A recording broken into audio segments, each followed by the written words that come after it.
এখানে উপস্থিত রয়েছেন Shri Pradip Kumar Chakraborty, secretary ICA department, vice chairman state level cultural advisory committee Shri Subrata Chakraborty. এখানে উপস্থিত রয়েছেন জনপ্রতিনিধিগণ, বিভিন্ন কর্পোরেটার্স বৃন্দ এবং যারা ডিস্টিংগুইশড গেস্ট, যারা আগরতলা মিউনিসিপ্যাল কর্পোরেশনের অফিসিয়ালস এবং আইসিএ ডিপার্টমেন্টে পিএসইউর যারা এখানে রিপ্রেজেন্টেটিভরা রয়েছেন, চেয়ারম্যানরা রয়েছেন এবং আমার ভাই ও বোনেরা, সাংবাদিক বন্ধুরা, সবাইকে আমি আন্তরিকভাবে আজকের এই জন্মদিন উপলক্ষে ডক্টর শ্যামাপ্রসাদ মুখার্জির 125তম জন্মজয়ন্তী উপলক্ষে হার্দিক অভিনন্দন ও শুভেচ্ছা জানাচ্ছি। একটু আগে আমরা এখানে তথ্যচিত্র দেখলাম এবং অনেকের মধ্যে কম বেশ সবাই জানে ডক্টর শ্যামাপ্রসাদ মুখার্জি সম্পর্কে, কিন্তু একটা সময় ছিল, বিশেষ করে 2014 আগে ডক্টর শ্যামাপ্রসাদ মুখার্জিকে যেন না জানতে পারে মানুষ, সেই ব্যবস্থা কিন্তু ছিল। অনেকে জানতো না, জেনারেশন টু জেনারেশন অনেকে জানতো না, পণ্ডিত দীনদয়ালজি সম্পর্কে জানতে দেওয়া হতো না। কিন্তু 2014 পর আমরা দেখেছি ডক্টর শ্যামাপ্রসাদ মুখার্জি, পণ্ডিত দীনদয়ালজি এবং আমাদের যারা লিজেন্ড ব্যক্তি ভারতবর্ষের, যারা দেশের জন্য কাজ করেছেন, বলিদান হয়েছেন, তাদের সম্পর্কে আমরা জানতে পেরেছি। এবং তার বেশিরভাগ যে কৃতিত্ব আমি বলবো যে আমাদের যশস্বী প্রধানমন্ত্রী শ্রী নরেন্দ্র মোদীজির জন্য সেটা সম্ভব হয়েছে। এবং উনার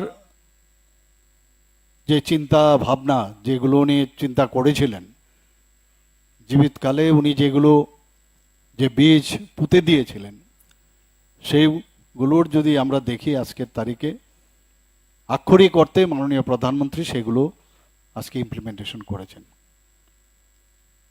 আজকে শ্যামাপ্রসাদ মুখার্জির এখানে যখনই আমরা আলোচনা করব, উনার ব্যক্তিগত বিষয়ে তার যে উচ্চতা, এটা যেন একটা স্টোরি রূপে না দাঁড়ায়, একটা গল্প না এটা কিন্তু, এবং এটা সমগ্র আমাদের ভারতবর্ষের একটা সংগ্রামের ইতিহাস, যে কিভাবে উনি দেশের অখণ্ডতার জন্য উনি কাজ করেছেন। দেশের যে আজকে যে এডুকেশন ডিপার্টমেন্টের এডুকেশনের বিষয়ে ওনার যে চিন্তাভাবনা, সেটা আজকের তারিখে কিন্তু ইমপ্লিমেন্টেশন হচ্ছে। কি কি উনি করে গেছেন, এখানে পূর্ববর্তী বক্তারা বলেছেন, এই ধরনের ব্যক্তিত্ব, এত বড় দেশপ্রেমিক, শিক্ষাবিদ এবং সংসদীয় রাজনীতিতে ওনার যে ইতিহাস আমরা শুনি, সেটা সত্যি আজকের এবং দূরদর্শী রাষ্ট্রনায়ক। আমি প্রথমেই আজকে আমরা এখানে ওনাকে শ্রদ্ধা নিবেদন করেছি এবং আবারও আমি বলবো সমস্ত ত্রিপুরাবাসী কাছে আমি আবেদন করব যে ডক্টর শ্যামাপ্রসাদ মুখার্জি সম্পর্কে আমরা যত জানব, কিছু না কিছু আমরা পাবো এবং আমাদের চলার পথে অনেক মসৃণ হবে আমি আশা করি। আজকে উনার যে স্মৃতি এবং আদর্শ এবং উনার যে কর্মগাথা, সেইগুলো আমরা দেখেছি যে আমাদের নেক্সট জেনারেশন টু জেনারেশন সেগুলোকে ধরে রাখাটা খুবই প্রয়োজন। আধুনিক যুগে আমরা অনেক সময় ভুলে যাই আমাদের ভারতবর্ষে এমন সব লিজেন্ড ব্যক্তি জন্মগ্রহণ করেছেন যে তাদের সম্পর্কে আমরা কম জানি, কিন্তু বিদেশের বহু লোকের সম্পর্কে আমরা বেশি, কিন্তু আজকের জেনারেশনের অনেকে সেই দিকে কিন্তু ধাবিত হয়। আমরা সবাই জানি যে ডক্টর শ্যামাপ্রসাদ মুখার্জি 1901 সালের 6ই জুলাই আজকের দিনে এখানে যে পশ্চিমবাংলার দক্ষিণ কলকাতায় ওনার জন্মগ্রহণ করেছিলেন। এবং ওনার ফ্যামিলি আপনারা দেখুন, যে যাকে বাংলার বাঘ বলা হতো, স্যার আশুতোষ মুখার্জির সুসন্তান ছিলেন। এবং আমার পূর্ববর্তী বক্তারা বলেছেন যে এত সর্বকনিষ্ঠ 33 বছর বয়সে ক্যালকাটা ইউনিভার্সিটির, ওনার বাবাও ছিলেন ক্যালকাটা ইউনিভার্সিটির ভাইস চ্যান্সেলর, এবং উনিও ভাইস চ্যান্সেলর হয়েছেন, সর্বকনিষ্ঠ সারা পৃথিবীর মধ্যে বলা যায়। এবং ক্যালকাটা ইউনিভার্সিটি সেই সময় মানে অক্সফোর্ড ইউনিভার্সিটির সাথে তুলনা করা হতো, এত বড় জায়গার মধ্যে এত অল্প সময়ে সেখানে উনি গেছেন। আজকে কিছু কিছু জিনিস ওনার আমাদের বলতেই হয়, যে উনি কি বলেছেন। উনি বলেছেন যে আমি কোনো দলের মানুষ নই, আমি কোনো দলের মানুষ নই, আমি ভারতের মানুষ। আমার কাছে ভারত মাতার স্বার্থই সর্বোচ্চ, দল পদ প্রতিষ্ঠা সব কিছু তার নিচে। আজকে সকালবেলা আমরা পার্টি অফিসে আমরা গিয়েছিলাম, সেই পার্টি অফিসেও এই বিষয়ে আমরা আলোচনা রেখেছি। আমরা জানি যে 1951-এ ভারতীয় জনতা পার্টির যে পূর্বসূরি জনসংঘের প্রতিষ্ঠাতা উনি, সেখান থেকে পরবর্তী সময়ে 1980-তে ভারতীয় জনতা পার্টি হয় আমাদের স্বর্গীয় প্রধানমন্ত্রী অটল বিহারী বাজপেয়ীর হাত ধরে। সেখান থেকে আজকে কোথার থেকে কোথায় আজকে চলে এসছে এখানে। কারণ আমাদের ভারতীয় জনতা পার্টির যে আদর্শ, সে আদর্শ এমন এক আদর্শ যে প্রথম রাষ্ট্র, তারপরে দল, তারপর হচ্ছে নিচে। তো এই যে এই ধরনের আদর্শের কোথায় অন্যান্য পার্টিদের মধ্যে আছে, এটা তো উল্টো, অন্যান্য পার্টির ক্ষেত্রে কিন্তু উল্টো আমি দেখি। তো সেই জায়গায় দাঁড়িয়ে আজকে দেশ, আজকে G20-র কথাই বলুন, দেশ আমাদের মাননীয় প্রধানমন্ত্রীজির নেতৃত্বে যেভাবে চলছে, দেশের সারা পৃথিবীর মধ্যে একটা সর্বোচ্চ স্থান দখল করেছে। উনি বলেছেন আজকে অপোজিশনের কথা, গণতন্ত্রের যদি আমরা দেখি, গণতন্ত্রকে যদি প্রতিষ্ঠিত করতে হয় তাহলে সংসদীয় রাজনীতিতে অপোজিশনেরও সেইভাবে মূল্যায়ন করা উচিত।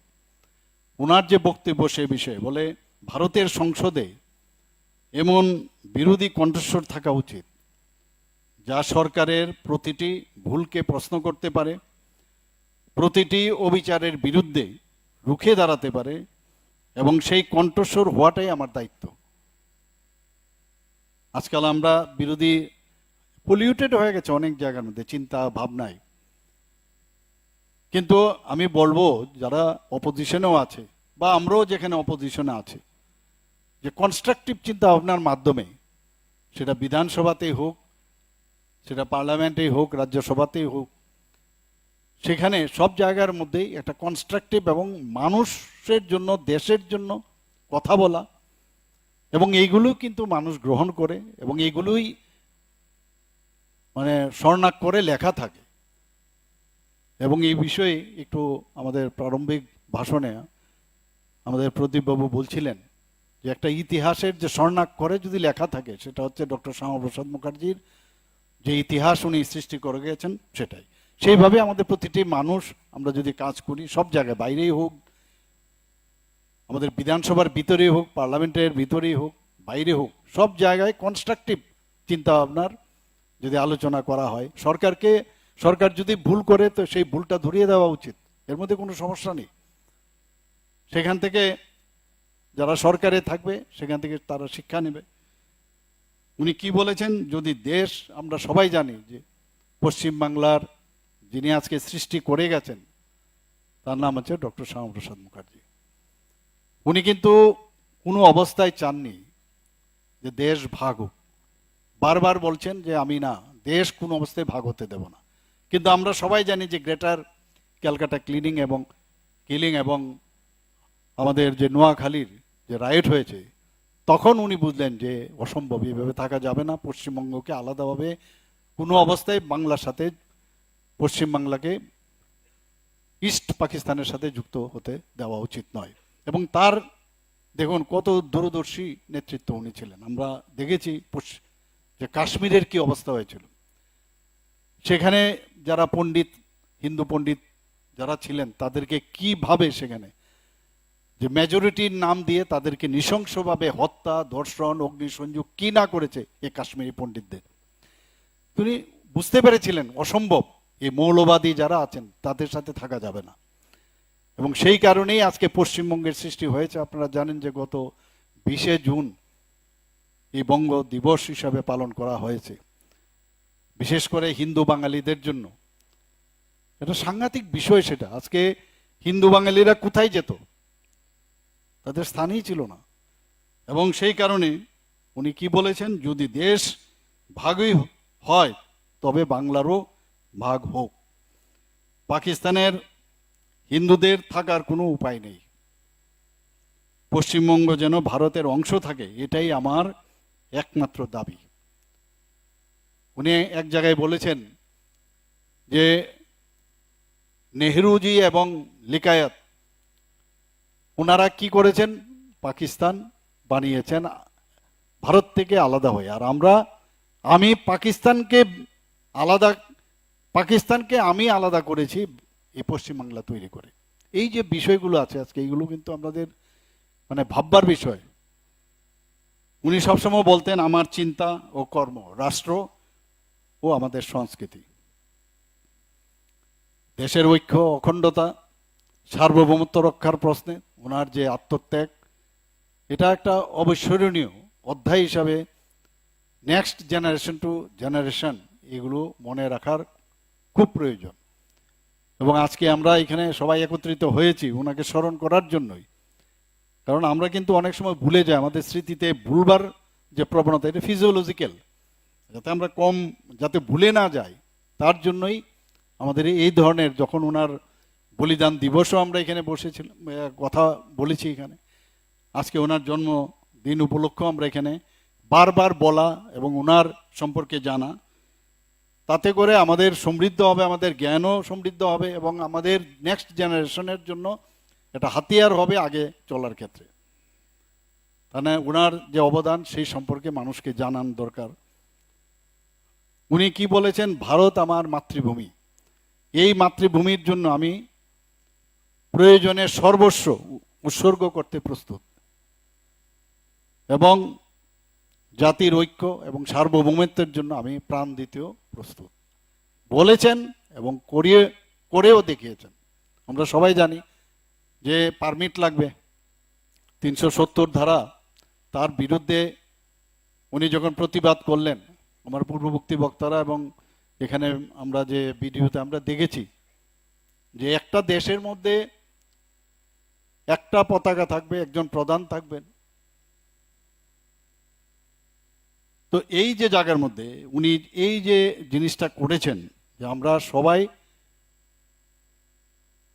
এর বিরুদ্ধাচরণ করা উচিত। এবং যখন কাশ্মীরে উনি প্রবেশ করেন, জম্মু অ্যান্ড কাশ্মীরে যখন উনি প্রবেশ করেন, ইচ্ছে করলে উনাকে প্রবেশ করলে সেখান থেকেই তো উনি আটকে দিতে পারতো, মানে ভারতবর্ষে উনাকে আটকে দিতে পারতো। ইচ্ছে করে বলেছেন তুমি যাও ভিতরে। তো এই যে বলা হয়েছে যে ওনাকে ভিতরে যাওয়ার পর অ্যারেস্ট করেছে এবং কি অবস্থায় উনি মারা গেছেন যে সবাই জানা। তো এইগুলোর অনেক ঘটনা আছে যেগুলো আজকের দিনে আমাদের সবাই বারবার বলা উচিত, প্রচার প্রসার করা উচিত। এবং উনি বারবার যে আমার পূর্ববর্তী বক্তারা বলেছেন যে এক দেশ মে দো বিধান, দো প্রধান, দো নিশান, নেহি চলেঙ্গে, এটা আমাদের সবসময় বারবার বলা উচিত। এবং সেটা উনি করে দেখেছেন, নিজের জীবন বিসর্জন দিয়ে উনি সেটা করেছেন। উনি এটাও বলেছেন যে বাংলা শুধু একটি ভাষা নয়, বাংলা শুধু একটি ভাষা নয়, এটি একটি সভ্যতার বাহক। এই ভাষায় জ্ঞান না থাকলে বাঙালি জাতির মেরুদণ্ড ভেঙে যাবে। তাই বাংলা মাধ্যমে উচ্চশিক্ষা আমার কাছে ভারতীয় জাতীয় অস্তিত্বের প্রশ্ন। এখানে কিন্তু বাংলার অর্থই না, আমি আজকেও সকালে আমি বলেছিলাম, আমি লখনৌতে গিয়েছিলাম, সেখানে একটা সম্বর্ধনা অনুষ্ঠানে, এবং সেখানে বলছে যে উনার যে চিন্তা ভাবনা যে মাতৃভাষার, সেটা যে ভাষাই হোক, সেখানে হিন্দি ভাষায় মেডিকেল কলেজের বই সেখানে তৈরি হয়ে গেছে। মেডিকেল কলেজের বাংলা ভাষায় হওয়া উচিত, কর্ণাটকে যারা আছেন সে কানাডা ভাষায় হবে। এবং মাননীয় প্রধানমন্ত্রীজি এই বিষয়গুলো কিন্তু আজকাল খুব জোর দিয়েছেন, কারণ নিজের এবং ওনার চিন্তা, ওনারদের মস্তিষ্ক প্রসূত যে চিন্তা ভাবনা, সেটাই কিন্তু আজকে আমরা দেখছি যে এগুলো ইমপ্লিমেন্টেশন হচ্ছে। ওনার রাজনৈতিক দর্শনের যে মূল বিষয় ছিল সেটা হচ্ছে সাংস্কৃতিক জাতীয়বাদ, এবং উনি বারবার বলছেন ভারত শুধু একটি ভূখণ্ড নয়, এটি একটি সভ্যতা, একটি সাংস্কৃতিক উত্তরাধিকার। উনি এটাও বলতেন যে মৃত্যু আমাকে ভয় দেখাতে পারবে না। আমি ভয় পাই শুধু এই ভাবনায় যে হয়তো আমার দেশের জন্য আমি যা করতে চাই বা করতে চেয়েছিলাম তা করার সময় পাবো না, এর জন্য ভয় পেতেন। এরকম একটা ইতিহাসের পাতা, একটা বিশুদ্ধ চরিত্র আমি বলবো, যে সত্যি এক এক সময় আমরা যখন চিন্তা করি, ইচ্ছা করলে উনি তো আয়েশ করে জীবনযাপন করতে পারতেন। এমন একটা ফ্যামিলিতে জন্মগ্রহণ করেছেন, বিদ্বান ব্যক্তি ছিলেন, পড়াশোনার সম্পর্কে আমরা অলরেডি জেনেছি, ওনার সম্পর্কে লয়ার ছিলেন, সবসময় পড়াশোনার প্রথম জায়গায় ওনার স্থান ছিল। তারপরেও দেশের জন্য, দেশের অখণ্ডতার জন্য উনি বলিদান হয়েছেন কিভাবে সবার জানা। আজকে আমাদের এখানে ওনাকে সম্মান দেওয়ার জন্য শুধু এখানে আমরা যখন ডিসিশন নিলাম, পুরসভার থেকে যখন ফাইল আসলো গত বছর যে এখানে ডক্টর শ্যামাপ্রসাদ মুখার্জির নামে আমরা এই টাউন হল নামাঙ্কিত করব, বাস হই হই লেগে গেল। বিরোধীরা বলতে লাগলো আমরা যখন আসবো এগুলো আমরা ভেঙে দেব, এই নাম আমরা এটা মুছে দেব, এরকম বলছিল। তো আমার কথা হচ্ছে এখানে কি স্টেলিন আর লেনিনের নাম হবে নাকি টাউন হলে? দেশের জন্য এরকম একজন লিজেন্ড ব্যক্তি, তার নামেই তো হওয়া উচিত। এর আগেও আমরা এখানে নাগেরজলা বাস স্ট্যান্ডে ডক্টর শ্যামাপ্রসাদ মুখার্জির নামে আমরা নামাঙ্কিত করেছি। এর আগেও আমি খোয়াই জেলাতে আমি গিয়েছি, সেখানেও একটা পার্কে ডক্টর শ্যামাপ্রসাদ মুখার্জির ওনার নামে আমরা নামকরণ করেছি। আর আজকে এখানে বললেন যে এখানে একটা প্রতিকৃতি আমরা দেখলাম, প্রায় 13 ফুটের উচ্চতা, একটা ব্রোঞ্জের একটা পূর্ণ বয়া মূর্তি তৈরি করবে। আমরা তো সম্মান দিতে হবে। আমরা এর আগেও আমরা ইভেন আমাদের সরকার আসার পর আপনারা দেখেছেন যারা দেশের এবং রাজ্যের জন্য কাজ করেছে, এই যে আইল্যান্ড একটা আছে, 0 মাইল ফলক যেখানে ছিল কামানচৌনির সাথে, আমাদের সরকার আসার পর আমরা সেখানে বীর বিক্রম কিশোর, মানিক্য বাহাদুরের মূর্তি সেখানে বসিয়েছি। 0 ফাইল যেটা মাটির নিচে চলে গেছে সেটাকে উঠিয়েছি, আমরা ছোটবেলায় দেখেছি। সেটার নাম গোত্রহীন একটা আইল্যান্ড ছিল, সেটাকে আমরা করেছি। আমরা এই রাজ পরিবারের এক সদস্য, সারা পৃথিবী যাকে জানে, ভারতবর্ষ তো বটেই, আমাদের এত বড় মিউজিক এবং singer legend S D Barman, আমাদের এয়ারপোর্টের থেকে আসতে ওনার নামে একটা পূর্ণবয় মূর্তি আমরা কিন্তু ওখানে প্রতিষ্ঠিত করেছি। আমরা জানি সম্মান কাকে দিতে হয়। আমার নিজের লোক, আমার নিজের ঘরের ব্যক্তি যারা এত কাজ করে গেছে তাদের নাম করব নাকি বিদেশ থেকে এনে ওদের নাম দেব আমরা? কাজেই ওরা এখনো ওই জায়গায় আছেন, এবং এর পেছনে কি কি কারণ সেগুলো আর বলার অপেক্ষা রাখে না। আমি বলবো যে এগুলো মানে ওরা এখনো যদি মনে করে যে এইভাবেই চলবে, তাহলে মানুষ তাদের অ্যাকসেপ্ট করবে না। এবং অলরেডি কিন্তু খুঁজে পাওয়া যাচ্ছে না, এখন খুঁজে পাওয়া যাচ্ছে না, মাইক্রোস্কোপ দিয়ে এখন দেখতে হবে ওনাদেরকে। এবং ওদেরকে কোনো অবস্থায় যারা খুন সন্ত্রাস, আপনারা ভাবুন এই কমিউনিস্টদের আদর্শে, সেই বিশ্বাসে এই নকশালপন্থীরা বারবার ওনাদেরকে বলেছে আপনারা আসুন কথা বলুন, কিন্তু ওরা চায় না যে ছত্তিশগড়ের মতো জায়গা এখানে মাইনে ভর্তি। কারণ এখানে এই মাইন যদি সেখান থেকে এক্সট্রাক্ট হয় তাহলে দেশ তো এগিয়ে যাবে। তো তাদেরকে জীবিত রাখা প্রয়োজন। শুধু ছত্তিশগড় না, ঝাড়খণ্ড থেকে আরম্ভ করে, ওয়েস্ট বেঙ্গল থেকে আরম্ভ করে ছত্তিশগড়, ইভেন আপনার মহারাষ্ট্র পর্যন্ত, সেই জায়গায় দাঁড়িয়ে আজকে নকশাল মুক্ত ভারত আমাদের মাননীয় প্রধানমন্ত্রীজির মার্গদর্শনে, আমাদের যশস্বী গৃহমন্ত্রীজির ওনার মার্গদর্শনে সেটা সম্ভব হয়েছে। যে নকশাল মুক্ত ভারত সেটা কিন্তু আজকে প্রমাণিত হয়েছে। কত লোকের মৃত্যু হয়েছে, নর্থ ইস্টার্ন জন্য একই অবস্থা ছিল। আচ্ছা, টেররিস্ট ফ্রি ত্রিপুরা হয়েছে। তো ওনারা তো এই চিন্তায় আছেন। কি বলছেন, যখন নিকেশ করলো সমস্ত লোকদের, তখন বলছে এটা ঠিক করা হয়নি, ওনাদের উচিত ছিল ওনাদের সাথে কথা বলার জন্য। ওনাদের সময়ই তো ত্রিপুরাতে টেররিস্ট সৃষ্টি হয়েছিল। আমরা তো সবাইকে নিয়ে, জাতি জনজাতি আমরা সবাই মিললে, আমরা বারবার যেটা বলছি, আমরা একসাথে একসাথে আমরা থাকতে চাই, একসাথে আমরা বসবাস করতে, সবাই শান্তি চায়। আজকে এই কারণে এটা প্রাসঙ্গিক, ডক্টর শ্যামাপ্রসাদ মুখার্জির যে চিন্তা ভাবনা, দেশের অখণ্ডতার জন্য সবাই যদি আমরা কাজ করি তবেই একটা জায়গায় আমরা আসতে পারবো। আজকে এখানে কাশ্মীর নীতি এবং 370 বিলুপের কথা যদি বলি, যার জন্য উনি প্রাণ বলিদান হয়েছেন, সেই জায়গায় আজকে এসে মাননীয় প্রধানমন্ত্রীজি 2019 5ই আগস্ট উনি যেটা চেয়েছেন যে 370 ধারা এবং 35A বিলুপ করার, এবং উনি এক জায়গায় বলেছেন আমি মৃত্যুকে ভয় পাই না।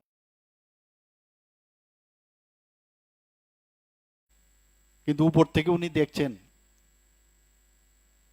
যে মাননীয় প্রধানমন্ত্রীজির নেতৃত্বে আজকে অনেক কথা হয়েছে যে 370 ধারা 35A যদি বিলুপ হয় তাহলে দেশের মধ্যে রায়েট হয়ে যাবে, কত কিছু কথা। ইভেন 3 তালাকের সময় একই কথা হয়েছিল। যাদের যেভাবে নির্যাতন করছিল তাদেরকে পরিত্রাণ, যে পরিত্রাণ দাতা সেটা হচ্ছে আমাদের মাননীয় প্রধানমন্ত্রী শ্রী নরেন্দ্র মোদীজি। এই যে বিষয়গুলো একের পর এক করে গেছেন, আজকে উনি দেখছেন যে যেইভাবে আজকে এই 370 ধারা এবং 35A বিলুপ করেছে, আজকে কাশ্মীরে সবাই খুশি, সবাই আনন্দিত ওখানকার। আমরা এর আগে আমরা কথায় কথায় আমরা যেতাম কাশ্মীরে, শ্রীনগরে, আমরা সবাই গেছি, জম্মু ও কাশ্মীরে। আজকে এত বছর ধরে, দীর্ঘ সময় ধরে সেখানে টেররিস্টদের কি অবস্থা ছিল, পাকিস্তান মদতপুষ্ট টেররিস্টরা, এবং আজকের তারিখে যেভাবে দেশ শক্তিশালী হয়েছে, সেটাই উনার স্বপ্ন ছিল যে দেশ আগে শক্তিশালী হতে হবে। আজকে এখানে দেশের নিজেদের আজকে এখানে অস্ত্র তৈরি হচ্ছে, ইন্ডিজিনাস।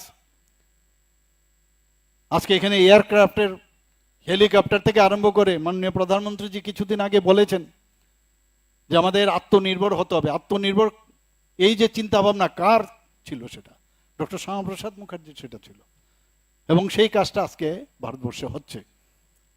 আজকে আমরা সুরক্ষিত। আমরা অপারেশন সিন্দুর থেকে আরম্ভ করে এয়ার স্ট্রাইক, সার্জিক্যাল স্ট্রাইক, একের পর এক যে শক্তিশালী হতে হবে। কারণ উনি কি বলেছিলেন যে প্রথমে প্রতিবাদ, প্রতিরোধ, আর যদি কাজ না হয় তাহলে প্রতিশোধ, এবং সেই কাজটাই মাননীয় প্রধানমন্ত্রীজি সেই কাজটা করছেন। আজকে এর জন্য আমাদের নিজেদেরও যে আমরা একটা সেফ হ্যান্ডের হাতে আমরা আছি। আজকে সিএ নিয়ে অনেক কথা হয় অনেক সময়, যেটা ডক্টর শ্যামাপ্রসাদ মুখার্জি যারা এই ইস্ট পাকিস্তান বা ওয়েস্ট পাকিস্তানে যারা বা আফগানিস্তানে যারা, যাদের অবস্থা খুবই সঙ্গীন, আমরা সবাই জানি যে সেখানে কিভাবে নিপীড়ন হয়, তাদেরকে এই যে সিএআই যে বিষয়টা, সেটা কিন্তু উনারই মস্তিষ্ক প্রসূত যে, এবং এই কারণেই কিন্তু উনি পদের কথা চিন্তা না করে উনি সাথে সাথে কিন্তু রেজিগনেশন দিয়ে দিয়েছেন মিনিস্ট্রি থেকে। পদের চিন্তা করেনি যে এই আমাদের যারা হিন্দু, আমরা খ্রিস্টান বা সংখ্যালঘু যারাই আছেন এই পাকিস্তান, আফগানিস্তান এবং বাংলাদেশ, সেখান থেকে তাদেরকে আমাদের নিরাপত্তা দিতে হবে, এবং সেই কারণেই সিএ আইন হয়েছে। তো এই যে প্রাসঙ্গিক, আমি এই কারণেই বললাম যে উনার যে চিন্তা ভাবনাগুলো কিন্তু আজকে সেগুলো হচ্ছে এখানে। আমরা এখন কি বলছি, আমরা যে ভোকাল ফর লোকাল, মানে আমাদের সেলফ রিলায়েন্ট হতে হবে, আমাদের নিজেদের আত্মনির্ভর ভারত, আত্মনির্ভর ত্রিপুরা হতে হবে। 2047-এ আমাদের শ্রেষ্ঠ ভারত, শ্রেষ্ঠ ত্রিপুরা বা শ্রেষ্ঠ রাজ্য হতে হবে। তো সেটা করতে গেলে আমাদের তো নিজেদের এই যে ইন্ডিজেনাস যে প্রোডাক্ট সেগুলো যদি আমরা নিজেরা না করি, তাহলে তো বেশিরভাগই আমরা বিদেশ থেকে আমাদের আমদানি করতে হবে। এখন আমরা রপ্তানি করতে যাচ্ছি, এখন প্রচুর রপ্তানি হচ্ছে, এখন প্রচুর ইভেন আমরা যেসব এয়ারফোর্সেরই হোক, আর্মিরই হোক, নেভেলের ইত্যাদি আমরা বাইরে এখন কিন্তু এক্সপোর্ট করছি এখানে। তো মেক ইন ইন্ডিয়ান যে স্বপ্ন উনারই দেখানো পথ সেটা হচ্ছে। আজকে আমরা দেখেছি যে আমরা যেভাবে এই ডক্টর শ্যামাপ্রসাদ মুখার্জিকে স্মরণ করছি, আমরা জানি যে কলকাতার যে অন্যতম প্রধান বন্দর আমরা সবাই জানি, সেটাকে মাননীয় প্রধানমন্ত্রীজি শ্যামাপ্রসাদ মুখার্জি পোর্ট নামে সেখানে নামাঙ্কিত করেছেন। শুধু তাই নয়, জম্মু ও কাশ্মীরের চেনানি নাসুরি টানেলটির নামকরণও ওনার নামে করা হয়েছে। তো এইভাবে আমরা যদি সম্মান দেই এক একজন লিজেন্ড ব্যক্তিকে, তাহলে আমার মনে হয় এটা আমাদের কর্তব্যের মধ্যে পড়ে। এবং একটু আগে আমাদের মেয়র সাহেব বলেছেন যে এখানে যে একটা হসপিটাল হচ্ছে, আমাদের যে আরবান হসপিটাল, আমি প্রথমে ওনাকে বলেছিলাম যে যা যা ইনফ্রাস্ট্রাকচারের যা যা দরকার আমাদের স্টেট গভর্নমেন্ট থেকে দেওয়ার ব্যবস্থা করব আমরা। ডক্টর থেকে আরম্ভ করে আদার অ্যালাইড যারা আছেন তাদেরকেও আমরা দিচ্ছি, এখানে ওনারা পরিচালনা করবেন। এবং সময়ও চেয়েছে, খুব সম্ভব 12 তারিখ সেটার ইনোগ্রেশন হচ্ছে। এবং ওনার নামেই যে ফাইলটা আসছে, আমার কাছে এখনো আসেনি, কিন্তু আমি পত্রপত্রিকায় দেখেছি অলরেডি, উনিও বলেছেন সেটা আসলে আমি মানে সাথে সাথে সেটাকে আমি অনুমোদন দিয়ে দেব, আজকেই আমি দিয়ে দেব, যেহেতু আজকে আমাদের ওয়ার্কিং ডে। তো আজকের দিনে আবার এখানে যারা উপস্থিত হয়েছেন, দীর্ঘ সময় ধরে আপনারা বসে আছেন, এবং আজকের এই 125তম ডক্টর শ্যামাপ্রসাদ মুখার্জির জন্ম শতবার্ষিকী উপলক্ষে সবাইকে আবার হার্দিক অভিনন্দন জানিয়ে আমার কথা বলা শেষ করছি। নমস্কার, জয় হিন্দ, ভারত মাতা কি জয়। অসংখ্য ধন্যবাদ রাজ্যের মাননীয় মুখ্যমন্ত্রী শ্রদ্ধেয় প্রফেসর ডক্টর মানিক সাহা মহোদয়কে মূল্যবান বক্তব্যে আমাদের ঋদ্ধ করবার জন্য। এবারে আমরা অনুষ্ঠানের একেবারে শেষ লগ্নে পৌঁছে গেলাম। আমরা আবারও অনুষ্ঠানের একেবারে শেষ লগ্নে পৌঁছে দেশ মাতৃকাকে শ্রদ্ধা জানিয়ে জাতীয় সঙ্গীত পরিবেশনের মধ্য দিয়ে আমাদের আজকের এই কর্মসূচির সমাপ্তি ঘোষণা করব।